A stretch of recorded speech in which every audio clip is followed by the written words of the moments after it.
Hello student, स्वागत है आपका हमारे YouTube channel my education point में। और हमने अपनी पिछली वीडियो जितनी भी अपलोड की हैं उन वीडियोस में हमने चैप्टर नंबर जो फर्स्ट था संख्या पद्धति उसको कंप्लीट करा दिया है और हम अपना इस वीडियो में दूसरा चैप्टर स्टार्ट करने जा रहे हैं और जिसका नाम है लासा और मासा।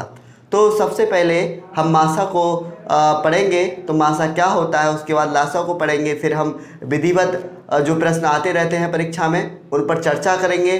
अगर हमारे चैनल पे अगर आप नए हैं तो हमारे चैनल को सब्सक्राइब कर दीजिए, जिससे कि आपके पास हम अगर कोई वीडियो अपलोड करें तो सबसे पहले आपको प्राप्त हो जाए।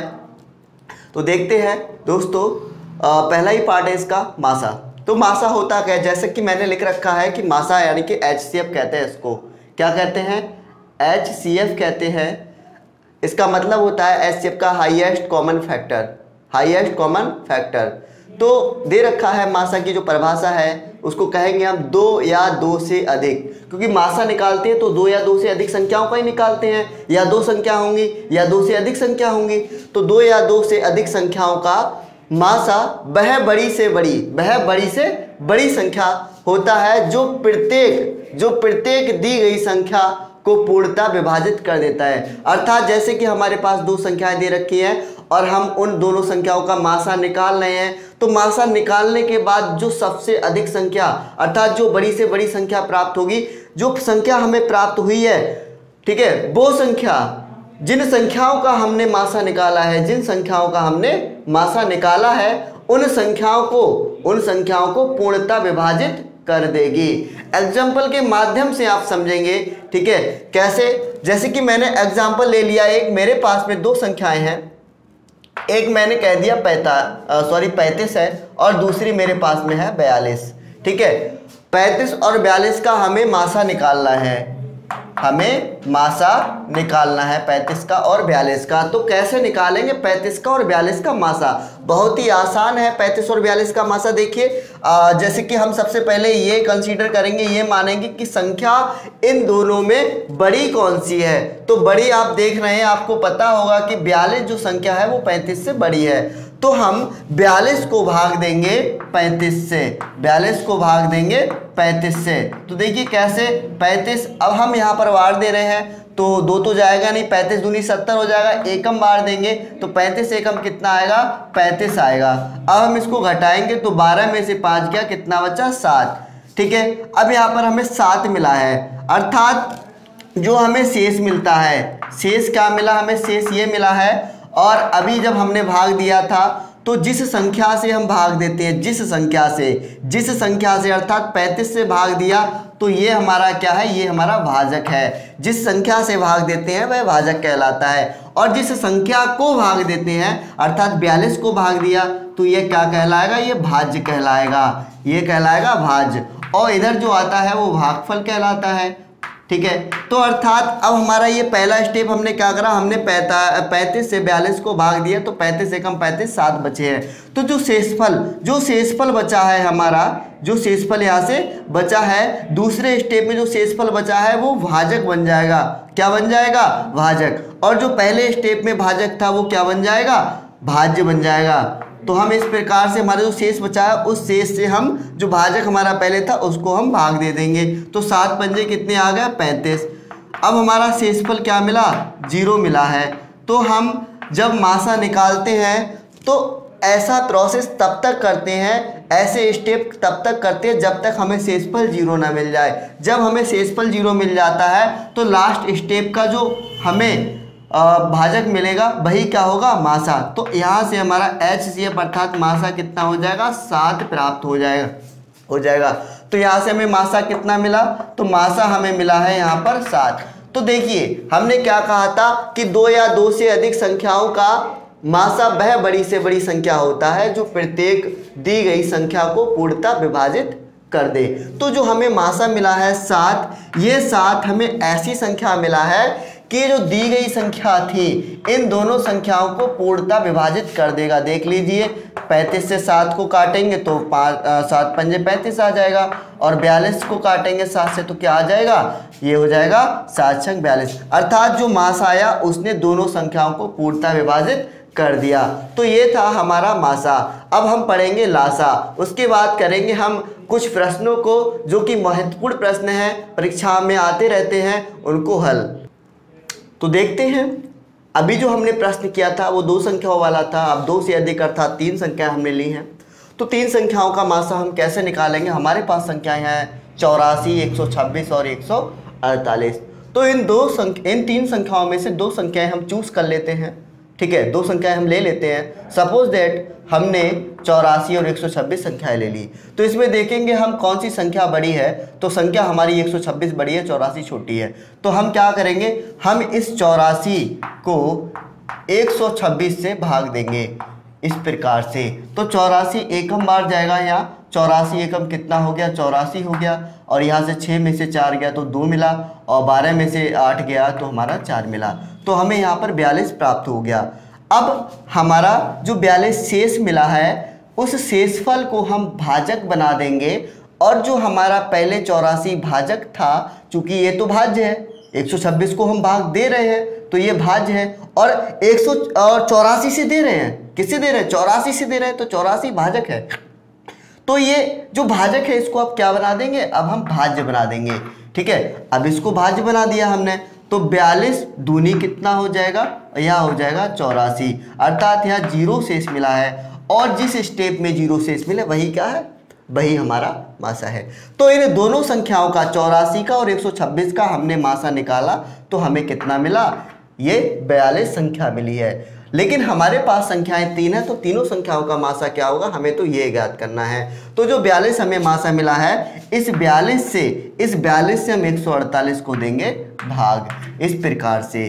तो यहाँ से हम 42 से 148 को भाग देंगे, तो 42 तो यहाँ बार चला जाएगा, क्योंकि दूनी तो कम रहेगा, और चौका कर देंगे तो 4 चौक 16, 100 कुछ आएगा, 160 के करीब आएगा, 168 करीब, तो जो कि क्या हो जाएगा, ज़्यादा हो जाएगा। तो हम 3 बार देंगे, यहाँ हमारा 148 है, तो 3 बार देंगे, तो 3 देखो, 3 से यहाँ गुणा कर लो, 3 दूनी कितना आ जाएगा 6, और 3 चौक कितना आ जाएगा 12।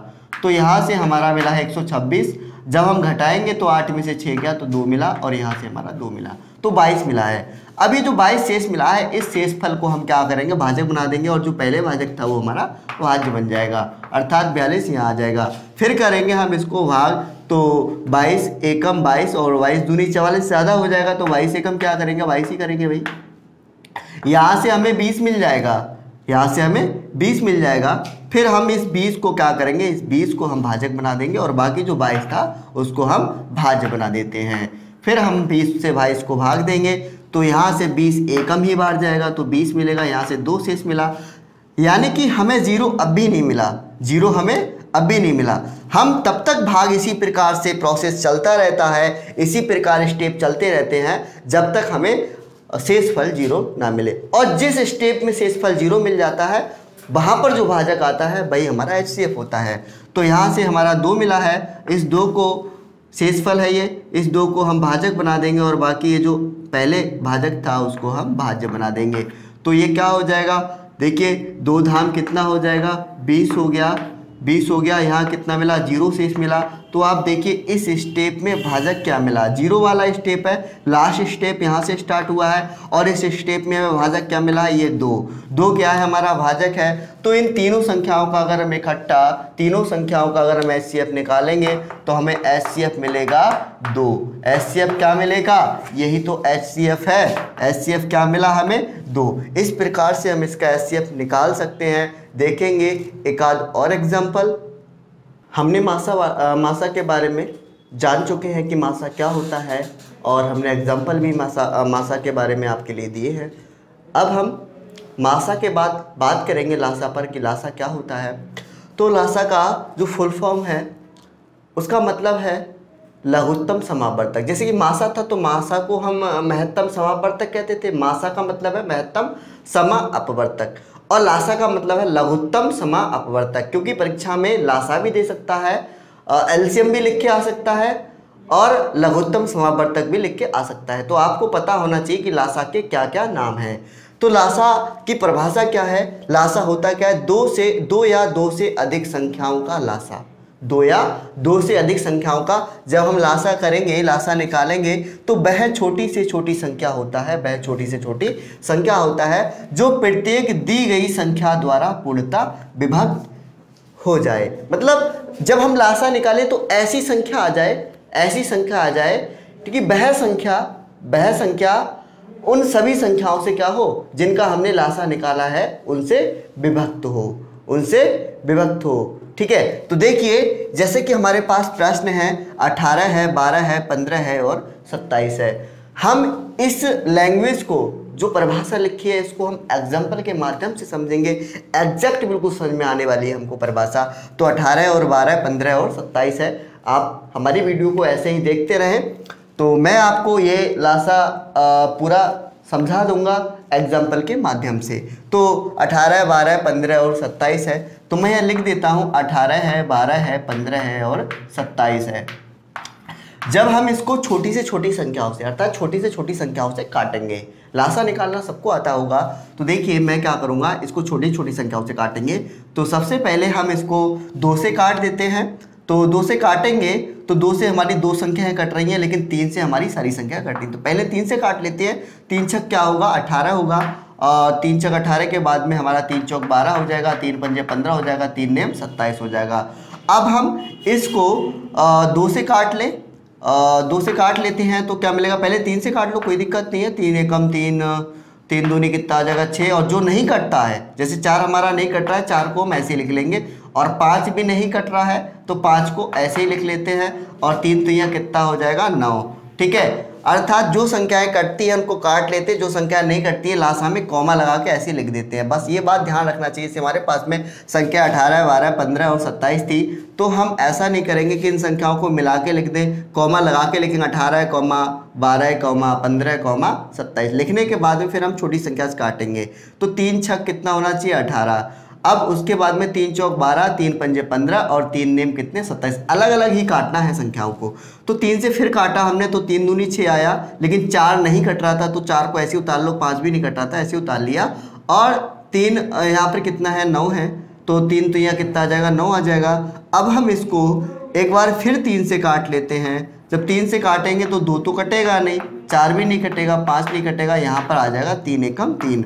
अब हम इसको 2 से काट लेते हैं तो 2 एकम 2, 2 दूनी कितना आ गया 4 आ गया। और 5 नहीं कटेगा, ऐसे उतार लो। फिर हम इसको 2 से काटेंगे तो 2 एकम 2, फिर एकम, फिर 5 और फिर 1। अब 5 अकेली संख्या बची है। जब तक 1 1 1 ना आ जाए तब तक आप इसको काटते रहिए। तो ये जो संख्याएं मिली हैं इनकी आप गुणा कर लीजिए। 3 गुणा 3 गुणा 3 गुणा 2 गुणा 2 और गुणा 5। तो जो संख्याएं मिली इनकी गुणा करके लिख दीजिए, यही हमारा मासा है। 3 तिया 9, 9 तिया 27, 27 दुया 54 और 54 दूनी कितने होते हैं 108 होते हैं। और 108 की 5 से कर लो गुणा, तो 108 गुणा 5 करेंगे हम। तो देखिए 5 अट्ठे 40 का 0, 5 अट्ठे 40 का 0, 5 0 0 हासिल 4 के। और यहाँ पर कितना है 5 एकम 5। तो यहाँ पर हमारा 540 लासा मिल चुका है। अब ये जो संख्या आई है ये वह छोटी से छोटी संख्या है, वह छोटी से छोटी संख्या है जो दी गई संख्या से विभक्त हो जाएगी। ठीक है, वह छोटी छोटी संख्या जो प्रत्येक दी गई संख्या द्वारा पूर्णतः विभक्त हो। तो ये जो संख्या आई है वह दी गई संख्या द्वारा पूर्णतः विभक्त है, यानी कि 540 18 से भी कट जाएगा। काट के दिखा देता हूँ मैं यहाँ। 540 18 से काटेंगे तो 18 तो यहाँ कितना होता है 34 आ गया। अब आप देख लीजिए 12 को काटेंगे। ठीक है, 540 बटे 12 कर लीजिए। तो देखिए 12 पंजे 60 होते हैं, तो 12 चौक कितने 48 हो गए। तो यहाँ से कितना बचा 48, अर्थात यहाँ पर बचे हैं 60, यानी कि 6 बचे हैं, क्योंकि 54 थे, 48 से पढ़ा पड़ गया 6। तो 12 पंजे कितने 60, अर्थात 45 आ गया।